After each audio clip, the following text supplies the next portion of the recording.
Poco después de la guerra lamaica, estalló la primera guerra de Diádocos. El origen de la misma fue el temor de los grandes generales de Alejandro, Antípatro, Crátero y Ptolomeo ante el creciente poder de Pérticas, que había desposado a la argeada Cleopatra. El robo del cuerpo del difunto rey fue el inicio de este conflicto, que se dirimió en Egipto y Asia Menor. El primer caso concluyó con el fracaso y muerte de Pérticas. En el segundo, Eumenes derrotó al ejército de Crátero y Neoptólemo. Murieron ambos en la batalla. De este modo, los dos grandes aspirantes a heredar el imperio de Alejandro perecieron, dejando el camino libre a otros macedonios con las mismas ansias de poder. La primera guerra de Diádocos se cerró con la paz de Triparadiso, que puso fin al conflicto y estableció el nuevo reparto de las satrapías entre los generales. El nuevo escenario legitimaba a los tres grandes vencedores de la guerra. Ptolomeo, que pasó de gobernar su satrapía como una provincia ganada por la lanza, fue tentado con la regencia, la cual rechazó. Antípatro, de ser relevado de su cargo por Crátero,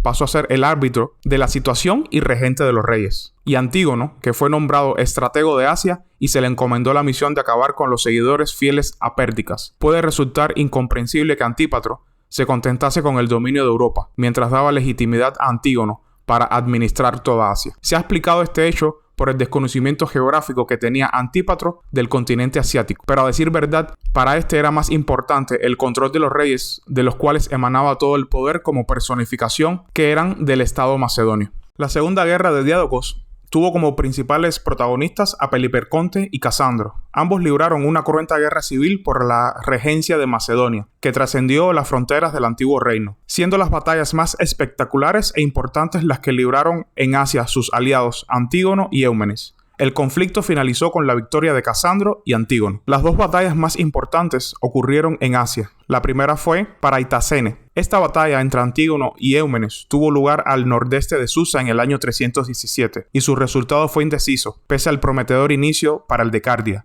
Al comenzar el combate, Eumenes rechazó a la caballería ligera de Antígono y lanzó a su infantería donde se encontraban los famosos escudos de plata contra su rival, obligándolo a retroceder. Cuando el resultado ya parecía decidido, Antígono observó una abertura en el flanco derecho de las filas enemigas, donde mandó su caballería pesada. Esta maniobra salvó al bando de Antígono del desastre y provocó que fuese necesario un segundo envite para dilucidar el vencedor, dando paso a la segunda batalla que tuvo lugar en Gabién. Nuevamente, ambos generales buscaron decidir la batalla recurriendo a una carga de caballería, pero sin que ninguno de los bandos consiguiese imponerse al otro. Eumenes hizo una vez más avanzar a los argiráspides contra el centro de Antígono, resultando otra vez vencedores. Sin embargo, la retirada de Peucestas y la caída del campamento y bagaje de Eumenes en manos de su enemigo resultó decisiva, ya que en el campamento se encontraban las posesiones y las familias de los escudos de plata. Este hecho marcó la suerte de Eumenes, que fue traicionado, encadenado y entregado a Antígono por sus hombres con el objetivo de recuperar sus posesiones. Antígono, finalmente, luego de pensar y meditar mucho, decidió darle muerte a Eumenes de Cardia. La tercera guerra de los Diádocos se inició tras una política agresiva que llevó a cabo Antígono, deponiendo a la mayor parte de los sátrapas de Asia tras haber vencido a Eumenes.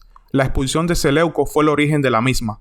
Al abandonar Babilonia fue acogido por Ptolomeo, que le brindó apoyo para reinstaurarlo en su anterior satrapía. Ptolomeo, Seleuco, Casandro y Lisímaco formaron una coalición contra Antígono, iniciando un conflicto que no se cerraría hasta la firma de la paz del año 311. La batalla enfrentó los ejércitos de Ptolomeo y Demetrio, resultando ganador el primero, que hizo prisioneros a un gran número de soldados de su rival y al contingente de elefantes que tenía. Se considera que a pesar de su pequeña escala, la batalla de Gaza fue una de las más decisivas de la antigüedad. La clave de la derrota, en opinión del mismo autor, fue la falta de experiencia de Demetrio frente a Ptolomeo y Seleuco, quienes supieron colocar la caballería donde era más necesario, mientras que la imitación del orden ovículo de Alejandro por parte de Demetrio fue una decisión desacertada. Se cree que en esta batalla pudieron morir algunos de los hombres de confianza de Antígono como Filipo o Nearco. Ante el agotamiento causado por la guerra, los contendientes decidieron poner fin a las hostilidades, reconociendo el statu quo en el momento del armisticio. Antígono permanecía como estratego de Asia, conservaba todas sus posesiones,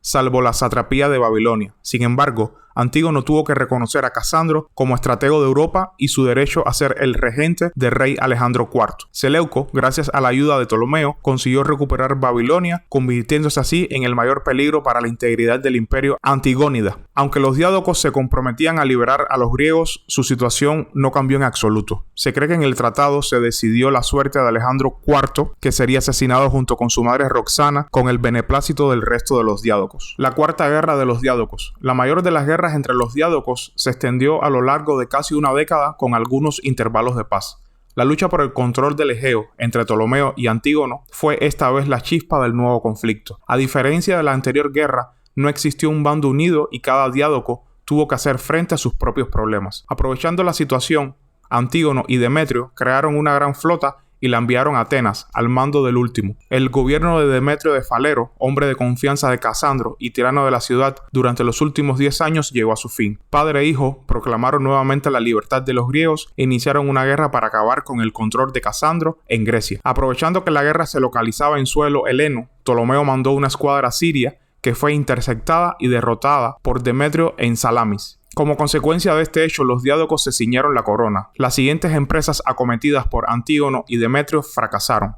ya que no pudieron ni invadir Egipto ni tomar la isla de Rodas. Las operaciones en Grecia de padre e hijo contra Casandro provocaron que se formase una nueva coalición ante la cual no supieron reaccionar a tiempo. Esta vez los diádocos llevaron la guerra a territorio de Antígono y lo derrotaron definitivamente en Ixos, cerrándose así la cuarta contienda entre los sucesores de Alejandro. La batalla de Salamis puede ser considerada como la más importante naumaquia celebrada entre los diádocos. Demetrio se impuso ante la flota de Ptolomeo y Menelao, bloqueando la flota del último con 10 quinquerremes, durante el tiempo suficiente para superar a Ptolomeo, que vio como 40 de sus barcos de guerra y 100 de suministros eran capturados por sus enemigos. La victoria de Demetrio marcaría el inicio de un periodo donde él y su padre dominarían el comercio marítimo en su totalidad durante los siguientes años, que se prolongaría más allá de la batalla de Ixos. Tras su victoria en Salamis, Antígono y Demetrio se ciñeron la corona. La acción fue inmediatamente emulada por Ptolomeo, Seleuco y Lisímaco. El último en ser proclamado rey fue Casandro. De este modo, terminaba la época de los sucesores y comenzaban las monarquías helenísticas. Llama la atención el periodo intermedio de varios años que se produjo entre la muerte de Alejandro IV y la proclamación de los nuevos reyes. También es llamativo que tuvieran que legitimar su posesión con una victoria. Todo esto nos demuestra el carisma de la dinastía argeada. Era enorme para los macedonios y aunque desaparecidos, los diádocos fueron remisos a ceñirse la diadema. Rodas era un enclave de gran importancia en el Mediterráneo y para Demetrio y Antígono era imprescindible tomarla. De este modo comenzó uno de los mayores asedios de la antigüedad, solo comparable con el de Tiro. Aunque Demetrio fracasó en su intento, se piensa que fue esta acción la que le valió el apodo de Poliorcetes, el tomador de ciudades. En parte fue debido a la cantidad de ingenios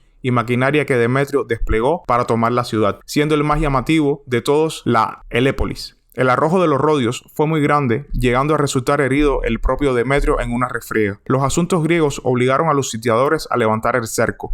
Finalmente se firmó un armisticio en virtud del cual Rodas se convertía en aliada de Antígono, salvo contra los intereses de Egipto. Se dice que los rodios construyeron la famosa estatua del Coloso de Rodas para conmemorar su triunfo con los restos de la maquinaria de asalto que Demetrio se vio obligado a abandonar en la isla. Y así llegaría Ixos. Fue la batalla más importante de todas las libradas por los diádocos. En ella participaron 4 reyes: Antígono, Demetrio, Lisímaco y Seleuco. Y Casandro mandó tropas al mando de uno de sus generales. El desembarco en Asia de tropas de Lisímaco fue un hecho decisivo para el desarrollo de los acontecimientos, ya que forzó por primera vez a los antigónidas a llevar la guerra a su propio territorio. Cuando Seleuco alcanzó Asia Menor, la batalla final era algo inevitable, produciéndose en Ixo en el año 301. Según Plutarco, el resultado se decidió por un error de Demetrio, cuya carga de caballería dejó indefensa a la infantería en la que se encontraba su padre. Para cuando el sitiador de ciudades quiso regresar, el escuadrón de elefantes le había cerrado el paso. Se dice que hasta el final Antígono esperó el regreso de su hijo con refuerzos, y por eso murió acribillado por los dardos de sus enemigos. La misma estrategia que le había dado la victoria a Alejandro en Isos y Gaugamela fue la clave de la derrota de los antigónidas. Finalmente, llegaría años después la Quinta Guerra de Diádocos. Este último conflicto entre los sucesores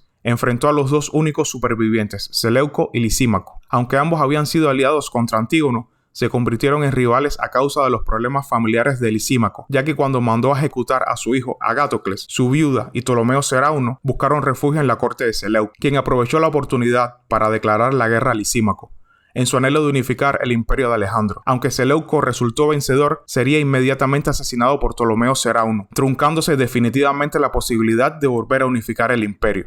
En esta quinta guerra de Diádocos, en el año 281, aconteció en Carupedio, cerca de la ciudad de Sardes, la última batalla entre Diádocos. Es muy poco lo que sabemos sobre el desarrollo de la misma, salvo el resultado. Seleuco salió vencedor y Lisímaco murió combatiendo. Como consecuencia de la misma, el imperio macedonio desaparecía y quedaban instauradas las monarquías helenísticas. Y hasta aquí el video de hoy, espero que les haya gustado. Y suscríbanse para más contenido relacionado con historia antigua e historia de Macedonia. Hasta la próxima.